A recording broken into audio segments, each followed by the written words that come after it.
Oh my god. Gizmo! My cat is fucking insane. Get off of the table. Woohoo! Calm. Don't jump on tables. It's not allowed. I'm trying to film and my cat is just in the bloody way. What are you doing? No, right, we're going down. You're not allowed on the table.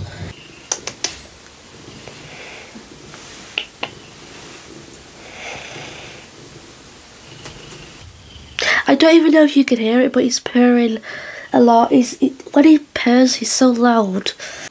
I chose to do research on this case at the worst time possible when I'm ill. Probably not a good idea, because I stumbled across a few images which are very disturbing. Oh my god, I was like gagging, like I felt actually nauseous doing this. I don't know why I do this to myself, but yeah. If I can tell you anything about this case, it's weird, it makes no sense, it's a very famous unsolved case, and above all else, it includes images which some may find disturbing.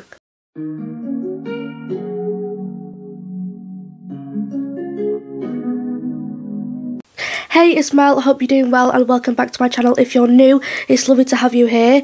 We're going to be looking at the case of the... Can I speak today? Am I having a stroke? Today we're going to be looking at the Dyatlov Pass incident. This case occurred in Russia. Apologies in advance if I mispronounce anything. This is one of the most baffling cases I have ever come across. While doing research for it, I went down a huge rabbit hole. There's over 75 theories in this case, but we're only going to be looking at a few. This case is very well known around the world, but it still remains unsolved. There's a lot to cover, so let's get into it. On the 27th of January 1959, a group of 10 hikers began their journey, which was a 200-mile trek through the Ural Mountains in the former Soviet Union. The group was led by 23-year-old Igor Dyatlov. The group was experienced and well prepared. They were all in their 20s and from the Ural Polytechnic Institute, a university. The group consisted of 8 men and 2 women. On the 27th, the group began their trek from Vista to a Tartan, but on the 28th of January, Yuri Yunin went home early due to poor health. He couldn't make the journey. Leaving early would have been the best decision he ever made, so 9 were left. The group members' names were Rustem Slobodin, Zinaida Kolmogorova, Yuri Doroshenko, Yuri Korovnishenko, Nikolai Thebek Sprignolis, Ludmila Debenia, Semyon Zolotaryov, who was the oldest, Alexander Kolivetov, and of course Igor Dyatlov. On the 31st of January, the group ended up at the edge of a highland area, and they started preparing to climb it. There was a wooded valley and they set up camp there where they stored food, equipment and other things they'd need for the way back. The next day, on the 1st of February, the group started to move through the pass. Their plan was to go over the pass and make camp on the other side once they had got there. But they didn't get a chance to do this. The weather got really bad. Snowstorms had picked up in the area and the group were unable to see and they ended up getting lost. They travelled up west towards Kholat Kyakul. They set up camp there for the night at the edge, or I believe at the bottom, of a mountain slope. I'm not entirely sure. Some sources say different. The group could have kept going 1.5 kilometres and they would have made it to this wooded area. Leader of the group, Igor, told everyone back at home that they were expected to be back around the 12th of February. The group never showed up and on the 20th of February, search parties were launched. The army and police joined in on the search. They had planes, helicopters, dogs. 6 days after the search began, the group's abandoned and damaged campsite was found. The tent was half torn down, covered in snow. All of the group's belongings were still inside the tent, including their shoes and clothes. The tent was cut open from the inside, meaning someone had gotten out in a rush. They left behind all their cold weather gear, such as hats, gloves, pretty much anything you'd need to stay warm. The tent contained 3 axes and 2 knives which were used for carving. One of the hikers, Semyon, left the tent with his camera of all things. He must have seen something quite incredible for him to quickly grab his camera. 8 or 9 sets of footprints were found. Some of them were wearing one shoe or no shoe at all, some were wearing socks, and others were found completely barefoot. The search party followed these footprints down to the edge of the wooded area, which was on the opposite side of the pass, far away from the campsite. All victims were said to have died from hypothermia. The search party eventually found their bodies, and each hiker had various wounds. Injuries were very different. 5 of them were almost naked, wearing only socks. There is a theory out there that the group might have experienced something called paradoxal undressing. It's basically the reverse effect of hypothermia. Instead of feeling really cold, you feel very warm, like your whole body is on fire, and most people who experience this will just rip off their clothes. Like, I've never heard of that before, but it's just a theory that's been thrown out there. 4 other hikers were found with their clothes on, but the clothes actually belonged to the other hikers that left their tent. Yuri Krivonishenko and Yuri Doroshenko were the first to be found, closest to the tent. Their hands were completely destroyed, like absolutely mangled. Bits of flesh were embedded into nearby trees, suggesting that the men were climbing up the tree to get away from whatever was chasing them. Igor was then found on his back with his hands on his chest. His jacket was unbuttoned. He had the least severe injuries out of the whole group. He had a few scrapes.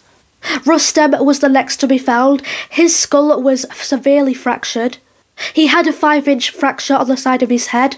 Zenaida was then found with multiple injuries on her face.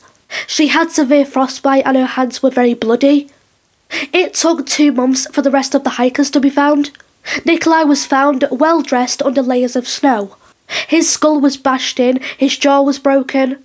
7 different parts of his body were severely fractured. Semyon was found next, missing his eyeballs and the tissue around his eye. His skull had a wide, deep wound. His chest had been compressed by something that his ribs split apart. Alexander was found next, also missing the soft tissue around his eye. He also had an open wound on his skull behind his ear. Last hiker found was Ludmila. All of the soft tissue on her face was missing, along with both her eyes. Her nose had been crushed down into her skull. Her tongue was missing, it was removed, and she was found with her mouth open as if she was screaming. Once news of the dead hikers was heard by the family members, friends and other people, everyone went into a panic. People wanted to know what happened to these hikers, but the case was quickly closed by the Russian government, who also took all of the documentation on the case and sealed it, which is very fucking suspicious. Like, why are you doing that? What have you got to hide, sir? Now moving on to theories. Like I said before, there is a lot, but we're only going to be looking at a few theories. The first theory is that the Russian government were testing weapons near the area. It turns out that 2 of the hikers' clothes were radioactive, which is still unexplained. The campsite had high levels of radiation. At the hikers' funerals, their skin was glowing orange and their hair was grey. At this time, there was a lot of weapons being tested by the Russians. It's said that the radiation could be from some nuclear weapon that was being tested in the area by the Russian government. Maybe the hikers were in a testing zone and they didn't think anyone would be there. No one knows what the radiation is from, and the Russian authorities denied this, of course. The next theory is that it was aliens. Now, this one is quite out there. It's very, outlandish. It's far-fetched, but I thought I'd mention it anyway. During the night, another group of hikers that were far away claimed to see orange orbs in the sky, and the top of some trees were charred off, like burned. Some people think this was caused by a UFO. Hiker Semyon had a tripod and a camera with him. The last picture, which is called the 33rd frame, shows an unknown bright object in the sky, which honestly to me could be anything. The camera was ready to shoot, and it was found pointing upwards towards the mountains. This theory does have quite a few holes in it, obviously. I think there's a rational explanation for what happened here. The next theory is that the hikers died from an avalanche, but this seems very unlikely. The theory goes that the hikers suddenly woke up after hearing the sounds of an avalanche, and they quickly left the tent, cutting it open. They all panicked and left behind their shoes and clothes.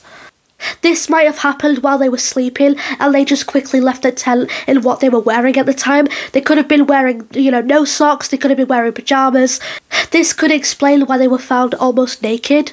After the avalanche, the group got lost and died of hypothermia.